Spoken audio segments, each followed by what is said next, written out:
G'day everyone. Today I'm going to be discussing the topic of whether injector replacement at 200,000 kilometers is really necessary on common rail diesels. Now, a lot of the big workshops push that you should be replacing injectors at about 200,000 kilometers as a form of preventative maintenance.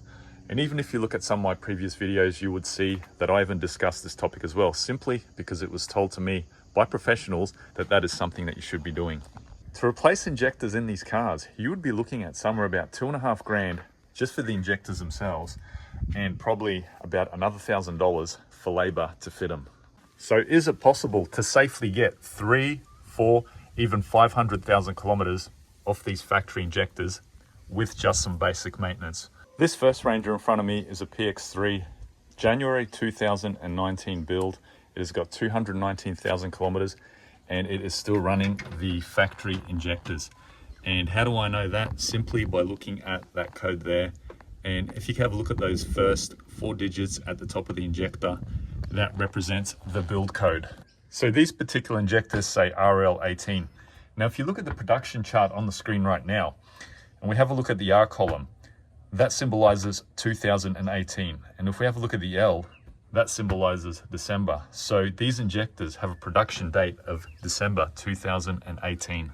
So we now have confirmation that these are still the factory injectors on this Ford Ranger.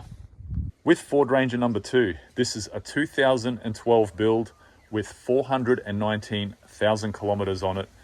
And if we have a look at the injector code on this one, we can see that it is LE31. So if we have a look at that LE31 code and we have a look back at our production chart, we can see that the L stands for 2012 and the E stands for May. So that is a confirmation that these are still the factory injectors that were put on this car back in 2012. So should you never worry about replacing the injectors on your Rangers? No, that is not what I'm saying, as there are a few variables that you need to consider. So one of those variables is how often has your fuel filter been replaced? Now I replace this every 10 to 15,000 kilometers. I haven't owned this car since brand new, but I'm assuming that previously it would have been pretty well maintained as well, because there are 0 issues with these injectors and they are running perfectly. The balance test confirms that, and I know that it's got a lot to do with the frequency that this fuel filter has been changed. Variable number 2 is going to be the type of diesel fuel that you run.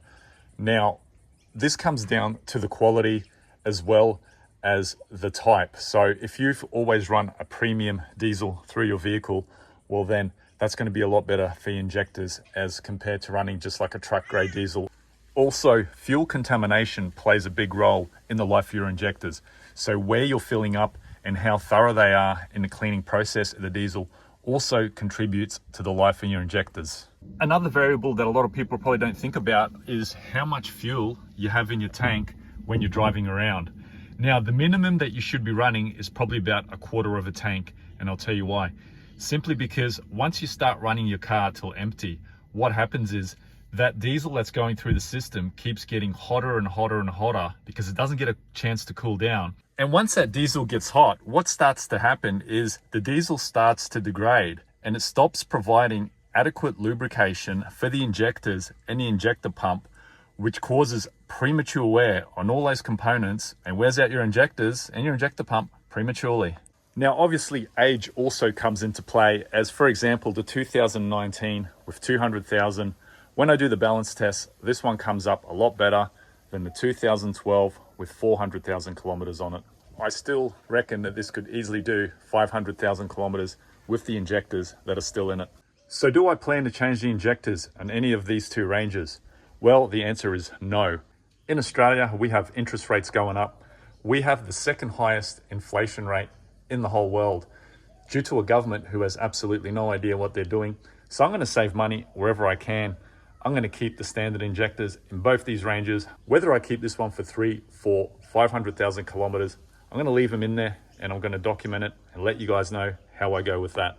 Obviously, I will keep maintaining my rigorous service schedule as well as regular balance tests just to see how the injectors are performing. In the current economic climate, it makes absolutely no sense to spend $3.5 grand on new injectors for each one of these cars when they don't actually need them. Now, I'm sure that a lot of the major workshops are going to disagree with what I've said in this video, and that's fine, but I've got the proof right here on both these cars. And just a quick follow-up about my previous video on the EGR delete module. I ended up changing my oil, and I'm just going to show you the quality of it. I've done about 100 kilometers so far on this oil, and hopefully we can see that. It is super clean. There you go. So it does not get black whatsoever with that EGR module in it, and keeps your engine nice and clean inside. So that is a wrap up for this video. Thanks for tuning in, and I'll see you guys on the next one.